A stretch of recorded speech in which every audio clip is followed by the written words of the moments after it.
Fala galera, beleza? Dando seguimento aqui à série que a gente está falando sobre balística externa, né? Hoje a gente vai falar um pouquinho sobre força de arrasto.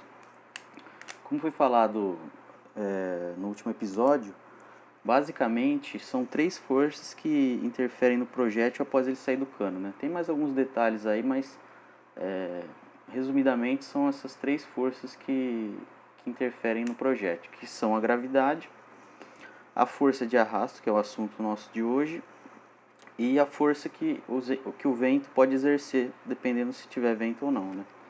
Então, o que é força de arrasto? Para dar um exemplo, assim, para a gente ter uma ideia, imagine que você está no carro e você coloca sua mão para fora.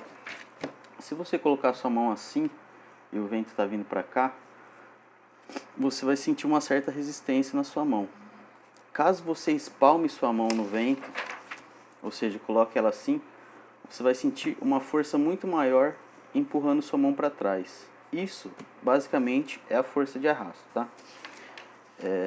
Então, eu coloquei a fórmula aqui, gente, mas não se assustem não, é só para a gente ter uma ideia, né? A física é, basicamente, você utilizar a matemática para entender a natureza, né? Então, a fórmula aqui é só para a gente ter noção do que é composta essa força de arrasto. Basicamente, ela é composta da densidade do ar, da velocidade que está o projétil, do coeficiente balístico e da área transversal desse projétil, certo? O que é cada coisa? Densidade do ar, ela engloba vários fatores e a gente vai falar um por um no decorrer dessa série, né? Então, o que pode influenciar a densidade do ar? Pode ser a altitude, pode ser a umidade, pode ser a temperatura. Então, a composição de tudo isso vai gerar uma certa densidade do ar que vai influir nessa força de arrasto. A velocidade. A velocidade interfere muito na força de arrasto, né? A gente pode perceber, por exemplo, os carros de Fórmula 1. Por que eles têm aquele design todo sofisticado, aquelas curvas, aqueles aerofólios, etc. Justamente porque a velocidade que eles atingem é muito grande. Então, para tentar minimizar essa força aqui, o que eles fazem? Eles tentam diminuir o coeficiente de arrasto do carro com a aerodinâmica, certo?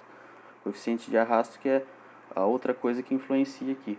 Então, por que, por exemplo, uma prova de off-road, a gente não vê esses aerofólios, essas coisas? Porque a velocidade é tão baixa que não adianta você investir dinheiro melhorando o coeficiente aerodinâmico, porque você não vai ter grandes modificações na força de arrasto, certo?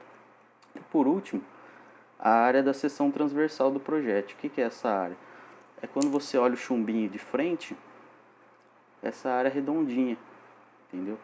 Essa área, então, ou seja, quanto maior o calibre, maior vai ser essa área de seção transversal e vai influenciar a força. E o que a gente consegue tirar dessa fórmula aqui? A gente consegue tirar que, por exemplo, todos esses componentes que eu falei, eles aumentando, a gente também aumenta a força de arrasto, certo? Então, por exemplo, se eu aumentar a densidade do ar, minha força aumenta. Se eu aumentar a minha velocidade, a minha força aumenta ao quadrado, porque ela está elevada ao quadrado aqui. Se eu aumentar meu coeficiente de arrasto, a força também aumenta. E a área é a mesma coisa. Quanto maior essa força, como ela tem um sentido contrário ao movimento, mais o meu projétil vai brecar ao longo do tempo, certo? Então, mais dificuldade de atravessar o meio dele, que é o ar, ele vai ter. Então, nos próximos episódios, a gente vai destrinchar cada um desses quesitos, vai falar da gravidade também e de algumas outras coisas que afetam o tiro de maneira geral. Beleza, galera?